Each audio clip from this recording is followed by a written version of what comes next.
I was scrolling through Reddit the other day and stumbled across this post about a so-called non-definitive starter tier list for Pokemon Radical Red. Naturally, some of the picks actually made sense, like Mega Blaziken sitting comfortably at the top. That makes sense. Absolute beast. But I noticed that they put Blastoise and even Mega Blastoise in the bottom 5. The reasoning? Well, apparently, Blastoise's niche as a support spinner is ruined if you focus on its offense, and it supposedly lacks enough firepower, even with Shell Smash, and then using it as the Mega Evolution wastes the Mega slot. Now, I got problems with all of these claims. Sure, base Blastoise isn't exactly breaking damage records straight out of the gate, but if you do give it Shell Smash, suddenly its speed and attack become real threats, even at its base. And for its Mega form, it's an absolute monster. And when you combine its boosted stats with Mega Launcher, even Uber's players fear this thing. One commenter even pointed out that Mega Blastoise with Shell Smash is banned to the Uber's tier in competitive play because of how destructive it can be. So, why does this tier list rank it in the bottom 5? The logic just doesn't make sense. So naturally, I took this as a personal challenge. If this tier list wants to disrespect Blastoise, my favorite Pokemon of all time, I'm going to prove it wrong. And I'll do it the best way that I know how, by completing Pokemon Radical Red using nothing but a single Blastoise. Well, mostly. Technically, there are 2 mandatory double battles in this game, for Sabrina and for Lorelei. So there are a couple moments where I'll have to bring in a partner. But aside from those very rare exceptions, it's going to be a 99% pure solo Blastoise action run. So the question is, can you beat Pokemon Radical Red with just a single Blastoise? Well, let's find out. Now, a couple things you'll notice. I'm speeding through the game pretty quickly, which might make it hard to catch every detail during the battles. Don't worry though, I'll break down the key moments as we go so everything kind of makes sense. The first fight with Gary is nothing special. It's pretty much your standard Fire Red standard battle, so there's no need to deep dive into this one. Also, you might notice that the game's music is muted. That's because, well, speeding through everything makes the audio sound a bit wonky. So instead, enjoy this compilation of Xenoblade music playing in the background. By the way, if you haven't played Xenoblade yet, you're missing out. It's one of the greatest series of all time.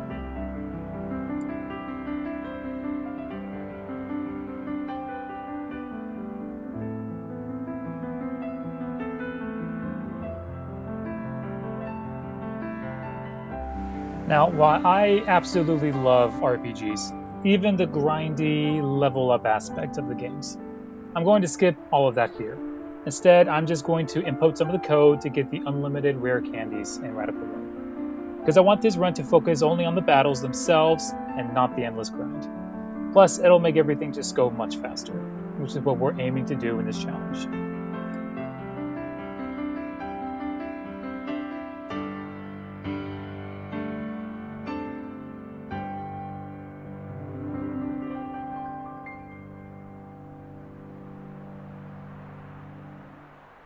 Now, this is something my wife and my boss gets mad at me all the time. I'm not one to plan things out in detail. There's no spreadsheets filled with strategies, no tips, or special tools. I just kind of go with the flow and adjust as needed. So for right now, I am only sticking with Squirtle's level up moves. If things get too tricky later, I'll tweak my approach. One move I'm particularly happy with Squirtle learning early on is Rapid Spin. Because even though there aren't any hazards to clear out early in the game, or even in the game in general, the speed boost it gives Squirtle is very, very important. Because let's be honest, he's not winning any speed races. And then there's Water Pulse. It's a much stronger move than Bubble, and it comes with a chance to confuse the opponent, which is going to come real handy, and it's going to be a real lifesaver throughout this entire challenge. For this challenge, you'll notice that I approach each major fight twice. First, I'll show you my initial strategy, how I tackle the battle right out of the gate, and then I'll walk you through the adjustments I made when things didn't go as planned. That means different moves, natures, items, etc. Whatever it takes to improve my chances. Faulkner is the first real test of the run, and honestly, it was tougher than I expected. My first attempt didn't quite go so well. So after losing, I went back, adjusted Squirtle's nature, swapped out items, and made sure to maximize my attack power for the rematch. Now let's see how things change.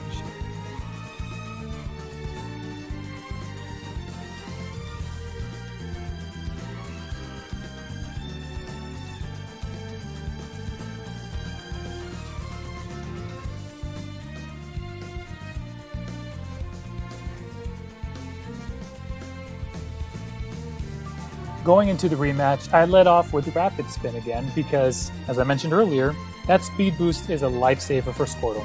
After that, I pretty much spammed Water Pulse, hoping for the confusion to kick in and then make the opponents hit themselves. One thing I really love about Squirtle lines so much is that they are much bulkier compared to the other starters. That bulk lets Squirtle tank even super effective hits, which ended up being a game changer, especially in this battle. Thanks to that extra survivability, I managed to secure my first real victory in the challenge.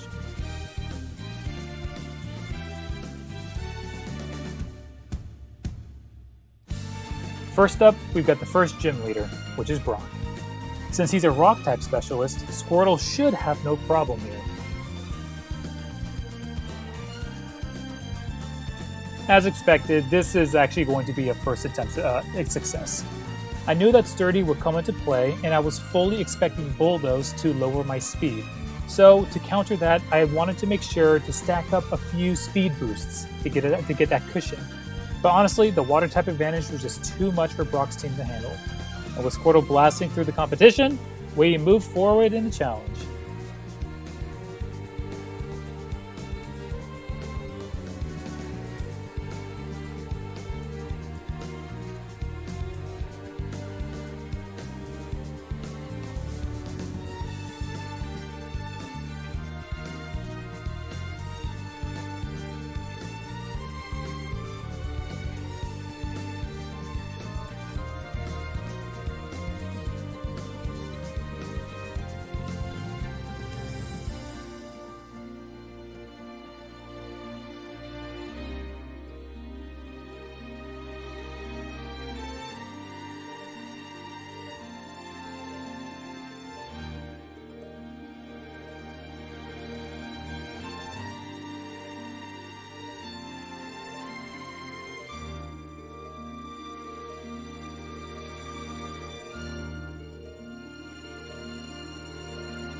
Heading into this challenge, I knew that Super Nerd Miguel was actually going to be a problem. His team is stacked with grass types, which puts Squirtle at a serious disadvantage. My best plan going in is to rely on Icy Winds to get his grass types to slow down. And then I've got Bites in the hopes of getting some flinches. But honestly, I'm not entirely sure how I'm going to pull this off just yet.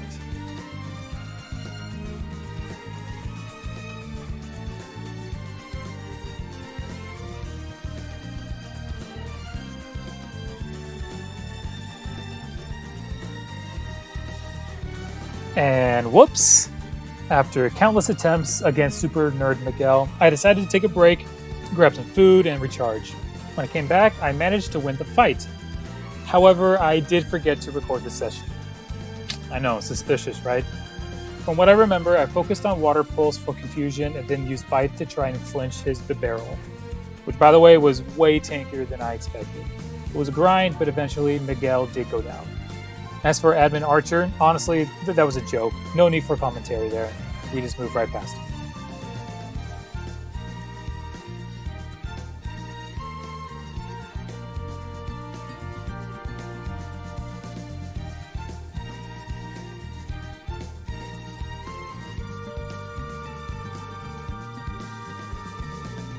As you can see here, both Misty and Gary 2 really gave me trouble. Misty's team of water types was just too fast and too strong for me. And then there's Gary with his Ivysaur, which was just way too tanky and had that type advantage over me. Now, I might get lucky, like in this footage, and get past the Ivysaur, and maybe another one of Gary's Pokemon just based on lucky RNG. But his remaining team would just clean up the mess after him. These two were my first true wall in the challenge. I realized I could no longer just go with the flow. Up until now, I've been winging it. But this time, I need a real strategy. No more flying by the seat of my pants. If I'm going to get past this, I've got to plan things out carefully.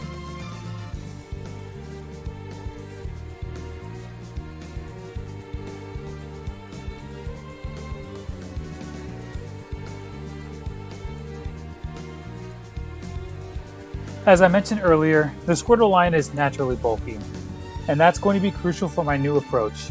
I've decided to lean into that toxic noob strategy. Toxic Stall, my way to victory. Initially, I wanted to stick strictly to the moves Squirtle learns naturally, but after hitting a few walls, such as Gary and Misty, that plan just isn't going to cut it. So now I'm using TMs and moves that Squirtle line can learn, and I'm coding them in. I'm going to avoid using anything crazy overpowered, at least right now, to still keep some semblance of this challenge going. The strategy right now, Toxic, Protect, Dig, and Repeat. It's cheesy, but it works. So from here on out, I'm going into every fight with a new mindset, strategy, possible cheese, and a possible Toxic Stall.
Alright, it's time to prepare for Lieutenant Surge. I already know that this is going to suck. This team is a real pain, and I'm not looking forward to it. Fortunately, I've got Earthquake on my side, so I'm hoping I can at least make some decent progress before I need to develop a more complex strategy. Fingers crossed that this works out in the first few attempts.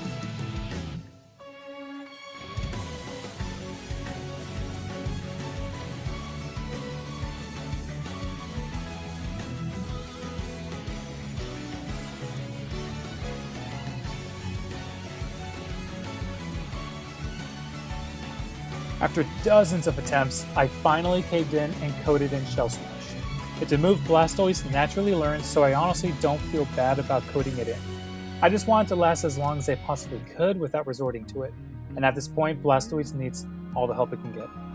Now you might be wondering why I went with the quiet nature, especially since I'm using Earthquake a lot in this match. Well, I still need good special attack to deal with his ace.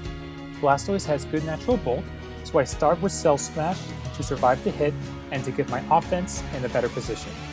I also give him leftovers for recovery and protect to keep that health ticking up as I attack and hope for some KOs.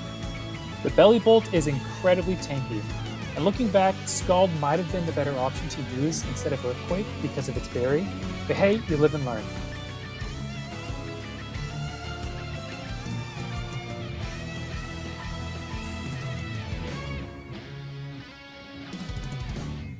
The Palmot's Mach Punch doesn't take me out thanks to Blastoise's natural bulk, but I need the burn. Without it, I automatically lose. The burn is crucial here.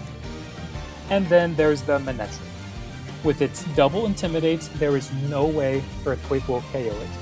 That's where the quiet nature comes in, helping me balance both the physical and the special attack for the job. The Scald will take it out. This fight was brutal, but you know what? This challenge is actually starting to really get fun. It's about strategy now, and perseverance, and I'm a very stubborn person, so I'm going to keep going until I win.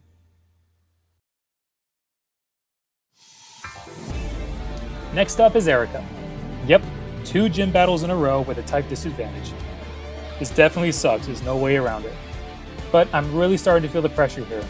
Her team is stacked with powerful grass types, and they're all starters, well, for the most part. And we all know how much trouble that can cause, especially with Blastoise.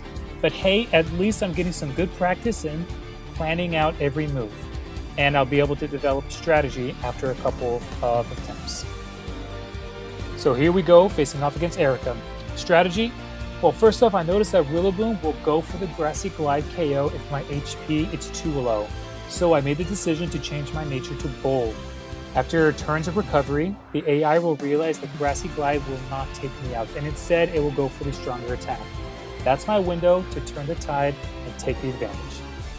Next, I've got the Meowscarada to deal with. It has a Focus Sash, so I can't just rely on Blizzard for the KO. Instead, I need to use Scald to not only damage it, but also get the burn. The burn helps reduce the damage, it does it against me, and then lets me push forward with the fight and continue to get more HP with the recovery. Now, the Mega Venusaur is pretty tricky. I'm hoping for either a Blizzard Frostbite to cut its damage, or, better yet, a Sleep Powder Miss. Fortunately, it goes for Sleep Powder and it misses, and that lets me to go for the KO against the Mega Venusaur, and I continue on with high HP. Now, against the Meganium, I know it has Triage, which means there's no way I'm outspeeding it. But with my high HP, I survive the hit, and hit back with the Blizzard for the KO. And then finally, there's the Electrode. And well, all I need to do is detect against the explosion, and I avoid any instant KOs. This was such a fun strategy to come up with. It took a lot of trial and error to figure out what would actually work against Erika, but it felt so good, cathartic even, to win against a tough type disadvantage like this. Now to continue on with the run.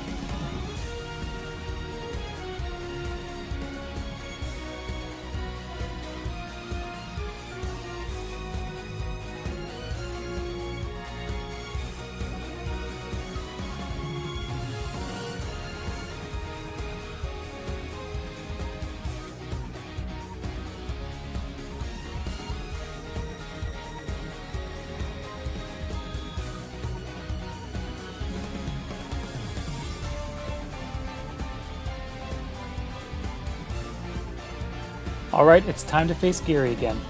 And for the next few battles, I'm actually going to stick with a simple but effective strategy. First, I'll use Iron Defense a couple times to boost my defenses. And then I'll follow up that with the Shell Smash to max up my speed and attack, and then the defense with more Iron Defenses. This combination makes Blastoise basically indestructible, and I'm able to dish out the damage while taking hits like a champ. It's a straightforward setup, very toxic, very newbie, but it works.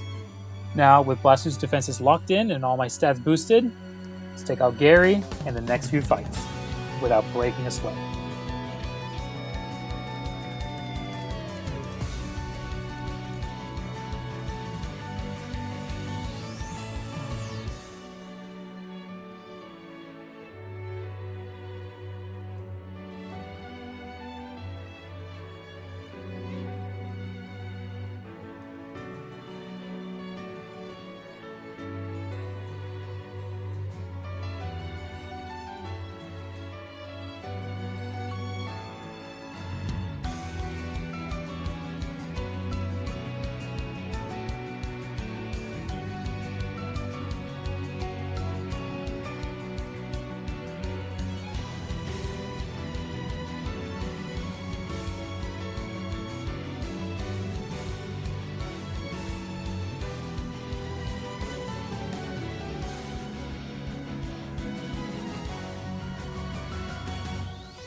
Against Giovanni, I added Rain Dance into my mix, and then switched my ability to Rain Dish.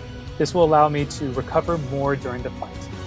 However, the strategy is still the same against Giovanni, and I'm able to sweep through him very easily.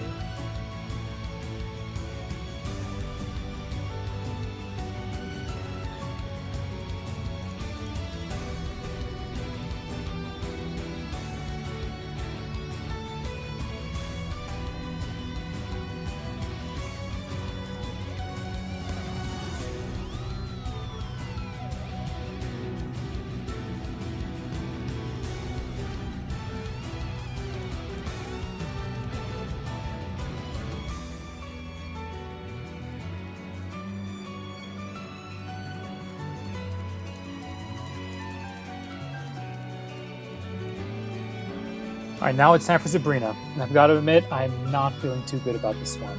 I'm hoping because I'm only bringing one Blastoise that I will not be forced into the double battle. Let's see how it goes.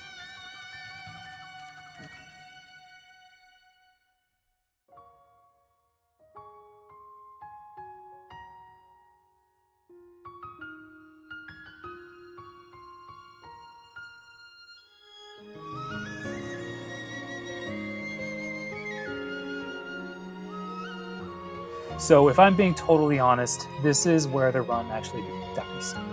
I just couldn't see a way past Sabrina. Shell Smash would cause me to lose too much HP, and Trick Room would completely shut me down.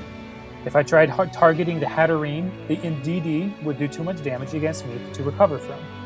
But if I targeted the Indeedee, Trick Room would seal my fate. The run was dead in the water. Unless, of course, I slightly bend the rules. Here's where I kinda cheat, while still staying within the spirit of the challenge.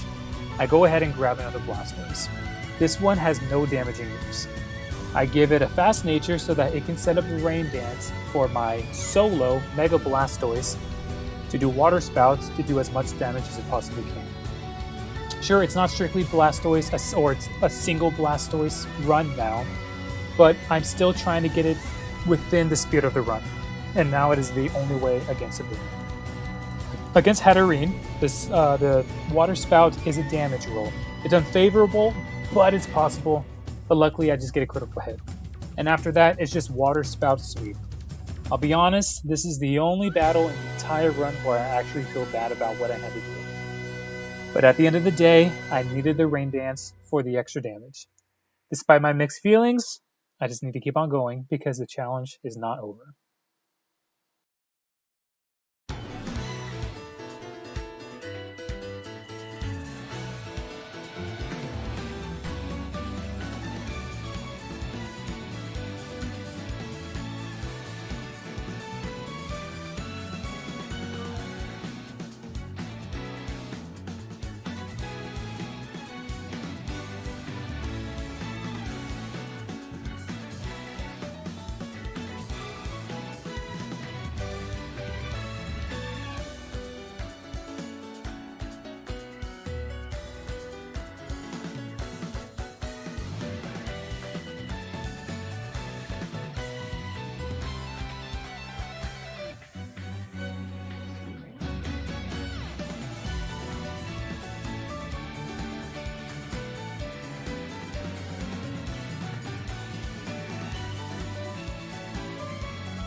So, the Brock rematch, huh?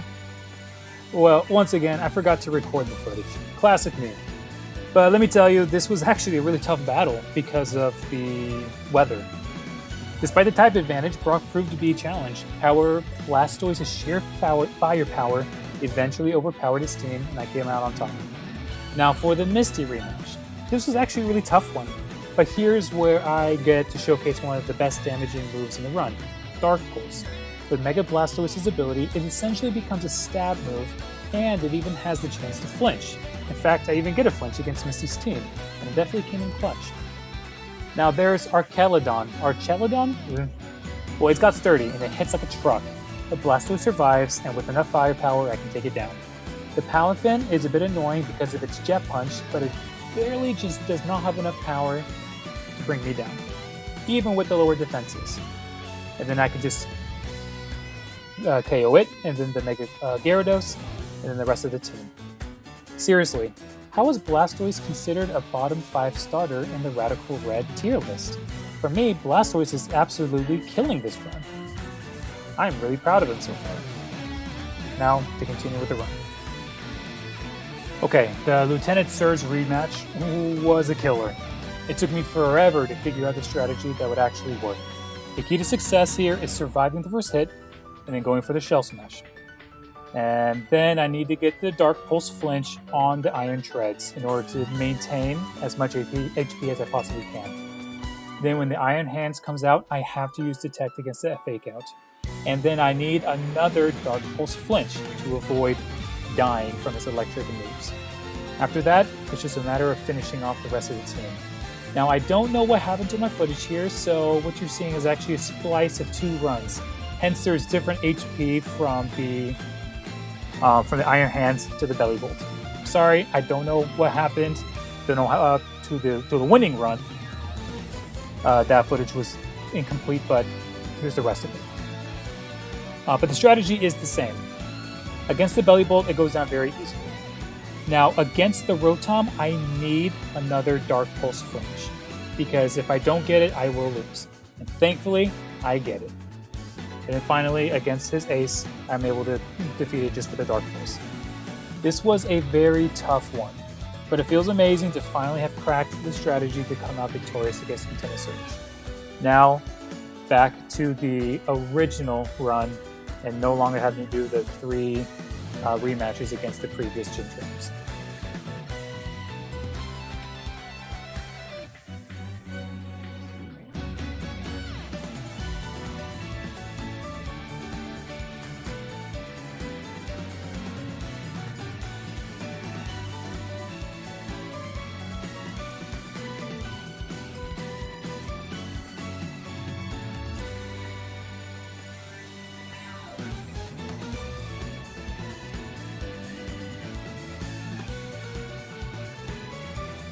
Wouldn't you know it, Koga went down on the first attempt. Easy game. However, there is something important to note here. Even after the Shell Smash, Iron Valiant still outspeeds Blastoise. But Blastoise is such a tank that it survives and manages to sweep the rest of the team. No real issues here, just a solid victory. On to the next.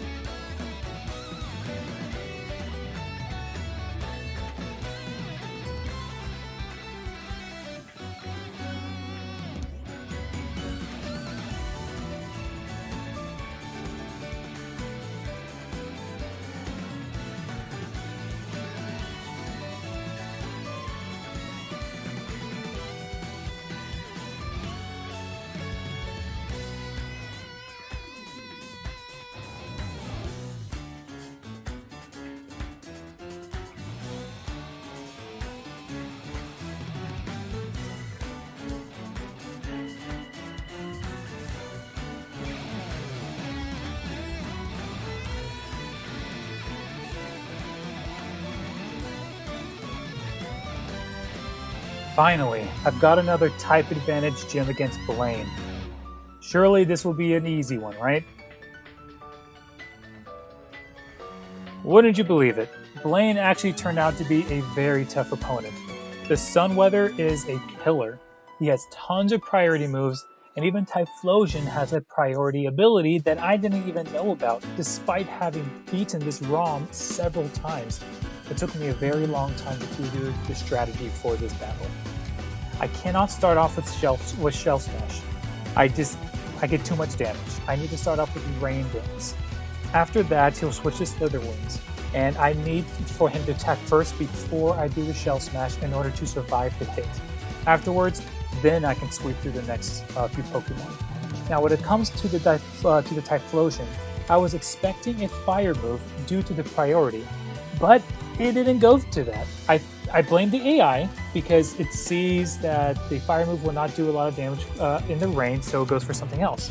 If he went for a Fire move, I would have lost this run because I would have lost some HP that I desperately needed, and you'll see later. But honestly, no complaints.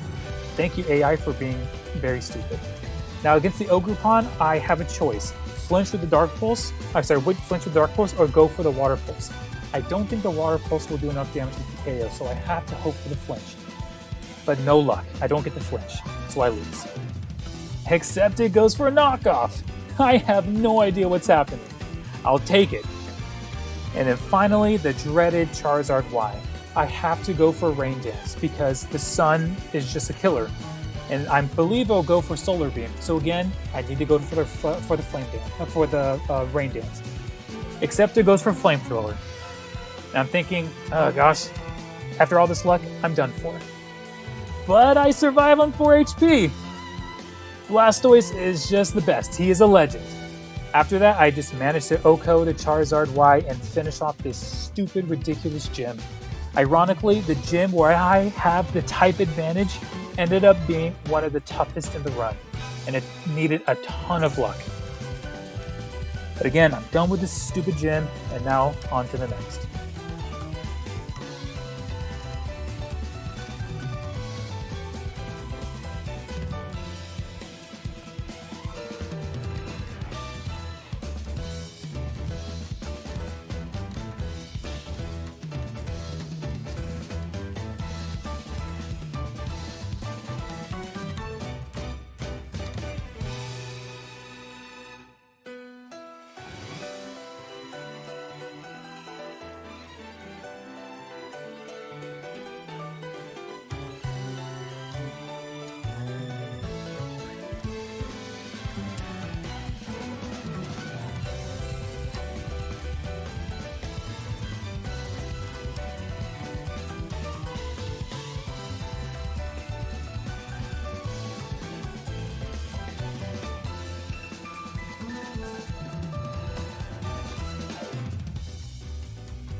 So this match is actually kind of funny.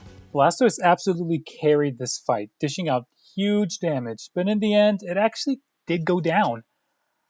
But because of all the hard work that Blastoise did, I put Lance in the perfect position to actually clutch out the win. So did I technically lose? Yeah. But did I win? Also, yeah. So I'm going to count it. Big props to Lance for picking up the slack, but this victory is mine. And on to the next.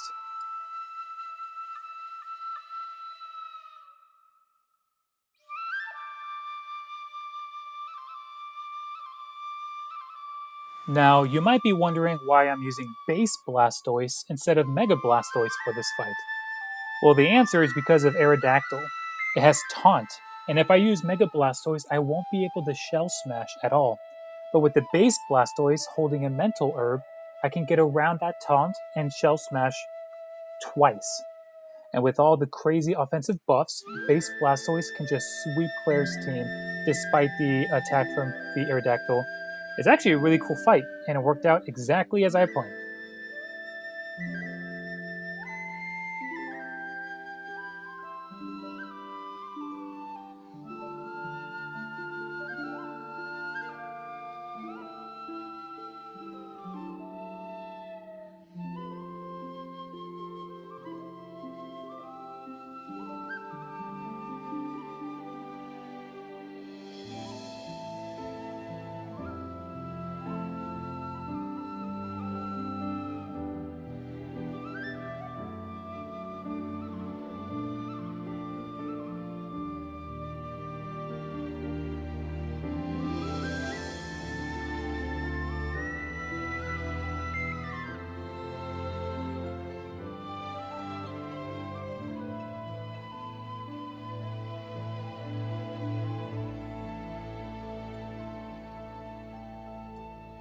So here we are at the Elite Four finally, and first up is Lorelei.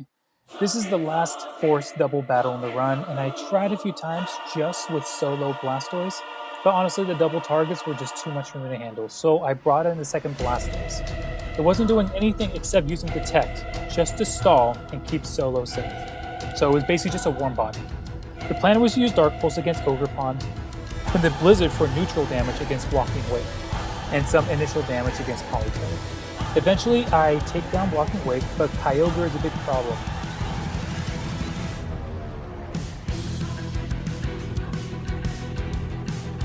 I need the flinch for Dark Pulse, or I'm probably going to lose this. Luckily, I get the flinch against the Kyogre, and then Blizzard comes in to finish off the Iron Bottle and the Politoed after another Dark Pulse, of course. And finally, to wrap it up, I use Scald against the Mega Swampert. Now, I wish I didn't have to bring in the second Blastoise, but it is what it is, and it worked out. I don't feel as bad in this match as I did against Sabrina. But Lorelai's down, and now on to Bruno.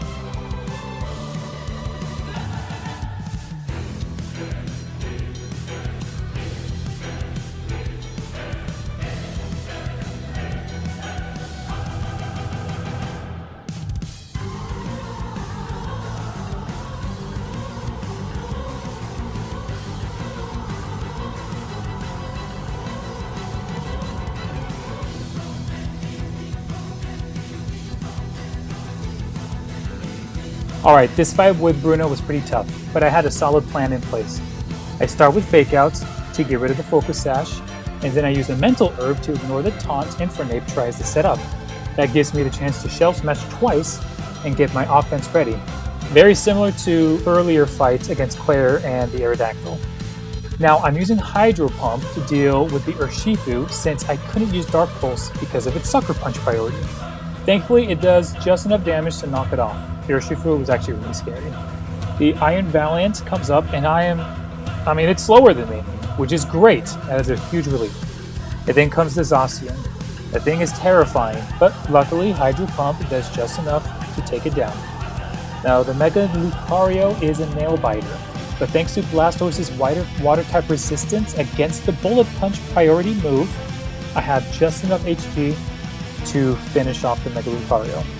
This was a tough fight, very scary, but my strategy paid off. And now, on to the next one.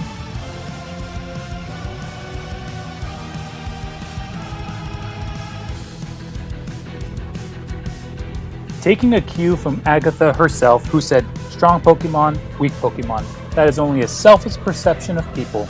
Truly skilled trainers should try to win with their favorites.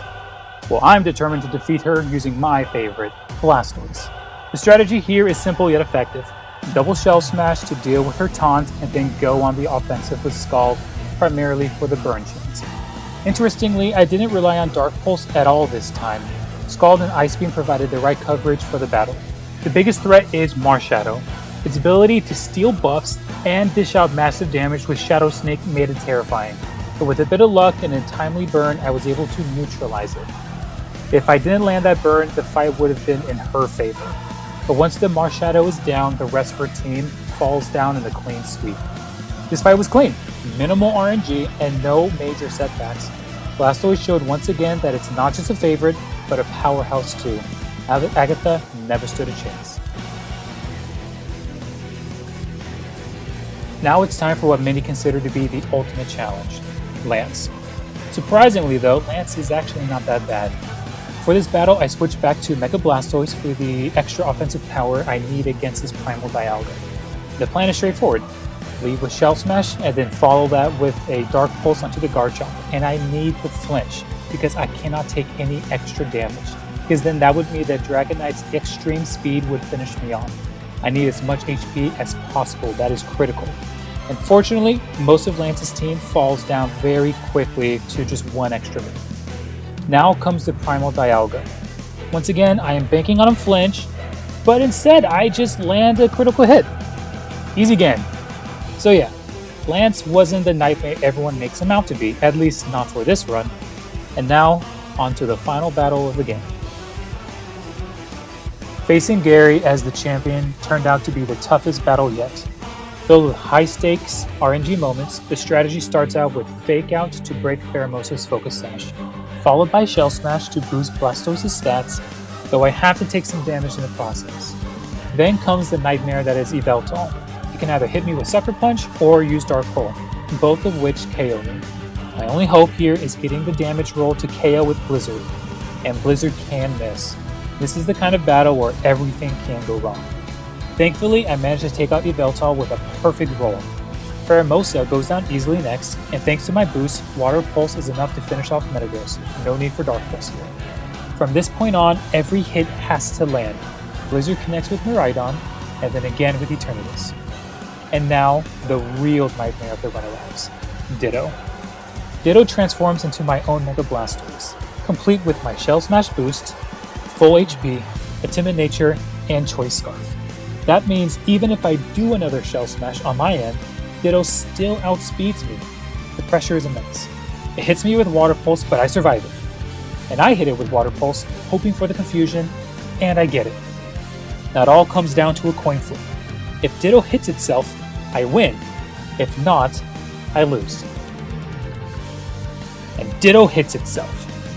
With that stroke of luck, I defeat Champion Gary and complete my Radical Red challenge with only a single Blastoise. Yeah, kind of. And there you have it. Radical Red beaten with just a single Blastoise. This challenge was definitely incredibly difficult, but it was very rewarding. From overcoming severe type disadvantages, dealing with endless resets, and relying on crucial RNG moments, it was a roller coaster of a ride. But for being a bottom 5 tier list starter, Blastoise truly carried this run, proving that even though it's a weaker starter, in the right hands, it was probably the best one. We saw some brilliant strategies come to life, like using Shell Smash to transform Blastoise into a sweeping machine, Rain Dance to recover and control the weather, and then relying on moves like Dark Pulse, which was the MVP of most of the run. Of course, there were some moments where I had to bend the rules a little bit, calling back into Sabrina, but the spirit of the challenge remained the same. Only a solo Blastoise, and it did it the entire run. From the struggles against Lieutenant Surge to the brutal match with Blaine, to the nail-biting finish against Champion Gary and the Ditto, this run showcased Blastoise's potential in ways I never really expected it to. So what started as a challenge, as more of a vendetta against someone's Reddit post, this really was a full demonstration of how powerful Blastoise can really be, even in a ROM pack as unforgiving as Radical Red. Thank you for joining me on this journey. If you enjoyed this challenge, don't forget to like, subscribe, and leave a comment on what you'd like to see next. And just remember, Mega Blastoise is not bottom tier. He's Uber's tier.